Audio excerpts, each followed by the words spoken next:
Quetta Gladiators और रावलपिंडीज, इन दोनों teams में ना बहुत ज़्यादा सिमिलैरिटीज़ हैं। सबसे बड़ी सिमिलैरिटी तो उनके कप्तान हैं, जिनकी शायद टीम में जगह भी नहीं बनती है, लेकिन दोनों बाजिद हैं कि उन दोनों ने अपनी मर्जी की जगह पे खेलना है, वो है ओपन।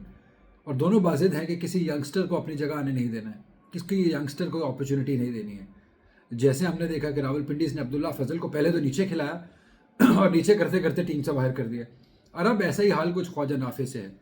मैं एग्री करता हूँ कि ख्वाजा नाफे की जैसी परफॉर्मेंस होनी चाहिए वैसी नहीं है, लेकिन स्टिल आप जब मुश्किल वक्त में होता है ना कोई प्लेयर, तो आप उसको बैक करते हैं, स्पेशली फ्रेंचाइज टीम।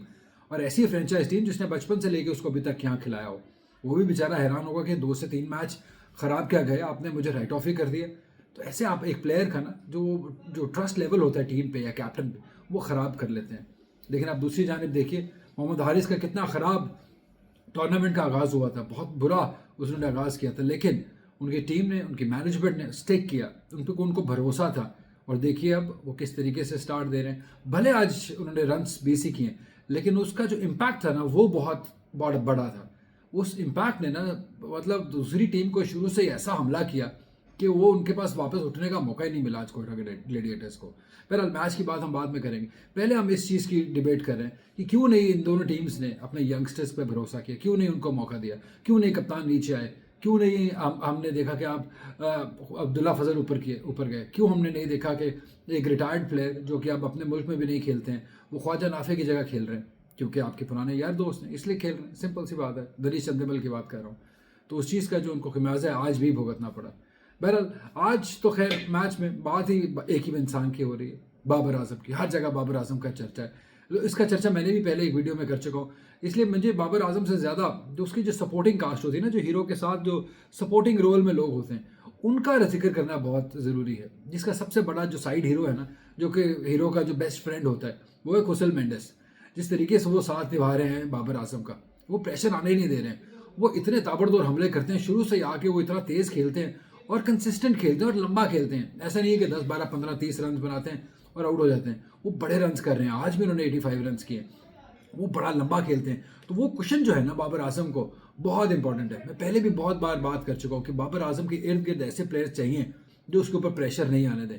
और यही शायद कमी रही है पिछले 1-2 साल में पाकिस्तान टीम के अंदर भी, कि जब जब बाबर बैटिंग करने आए उसके इर्द गिर्द या तो कोई ऐसे प्लेयर हैं जो कि उस तरीके से T20 के प्लेयर्स नहीं हैं, या ऐसे प्लेयर हैं जो कि जल्दी आउट हो जाते हैं। तो वो सारा का सारा प्रेशर जो है ना वो बाबर आजम के ऊपर आता है, ये बड़ी हिट नहीं मारता है, इसको छक्का नहीं मारना आता।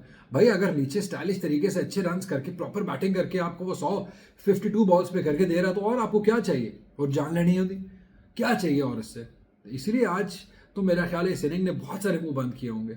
3 साल लग गए बाबर आजम को एक सेंचुरी बनाते बनाते, लेकिन की तो क्या शानदार तरीके से की। ये पिच जो है ना, ये बहुत रास आई है पेशावर ज़ल्मी को, सभी को।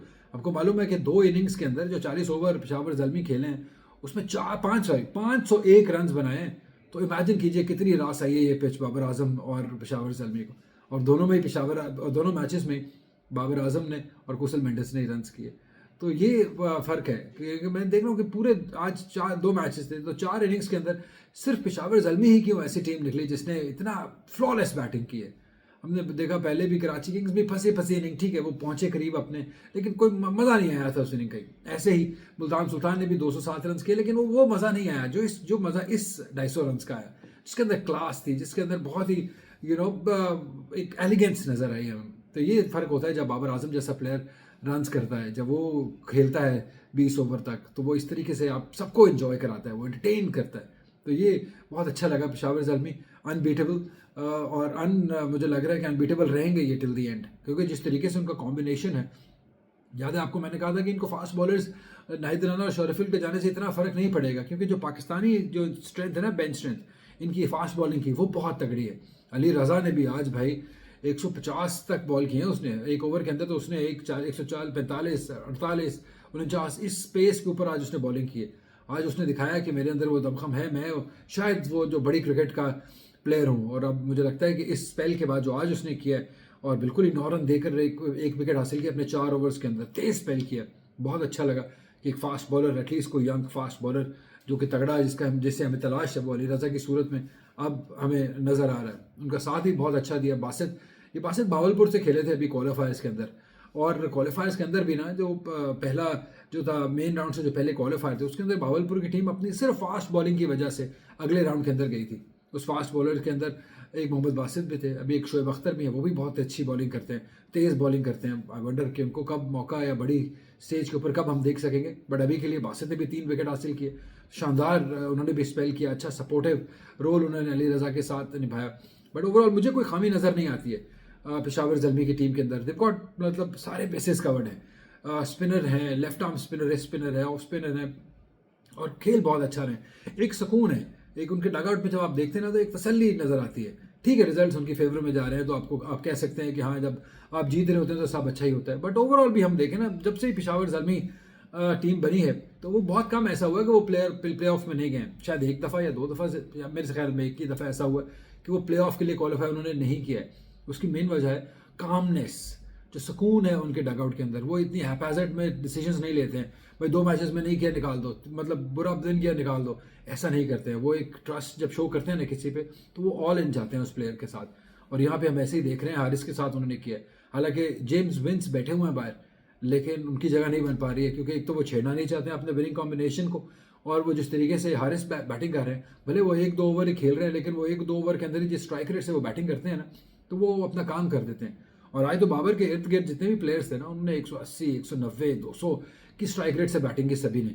तो आप देख सकते हैं कि उसका जो रिजल्ट है वो बाबर की बैटिंग में, बाबर के स्कोर के सूरत में नजर आया पेशावर ज़ल्मी को। और अब उन्होंने 250 रन कर दिए। वो तो चाहेंगे कि सारे मैचेस ही इसी पिच के ऊपर हो, ये पिच साथ ले आए लाहौर, क्योंकि इसके बाद 2 दिन रह गए हैं शायद, उसके बाद फिर एक मैच लाहौर एक कराची, एक लाहौर एक कराची। तो वो भी इंटरेस्टिंग हो जाएगा कि कैसे टीम्स अब एडजस्ट करते हैं दोबारा लाहौर वाली कंडीशंस को। कोयटा ग्लैडिएटर्स, मैंने जैसे कहा कि रावलपिंडी और ज़िले में ज़्यादा फ़र्क नहीं है, वो डिसीजन मेकिंग में भी ज़्यादा फ़र्क नहीं है।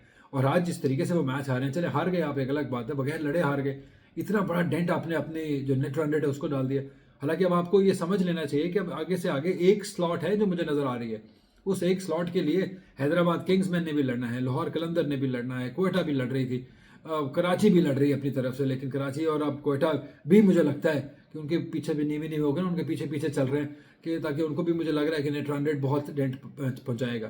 तो अब बात रह जाएगी कोयटा लाहौर कलंदर्स की और उनके साथ हैदराबाद किंग्समैन की। वो जो आखिरी स्लॉट है वो किसके नाम जाएगी, क्योंकि टॉप 3 तो मुझे लग रहा है कि ऐसे ही रहने वाला है कि नंबर 1 पे पेशावर ज़ल्मी रहेंगे, उसके बाद मुल्तान सुल्तान आ जाएंगे, और उसके बाद इस्लामाबाद यूनाइटेड आएंगे। तो वो जो चौथी स्लॉट है प्लेऑफ्स के लिए, वो अब देखना है कि किसके नाम रहेगी। लाहौर कलंदर ने पिछला मैच अच्छे नेट रन रेट से जीता था, तो उनकी थोड़ी इंप्रूवमेंट आई है।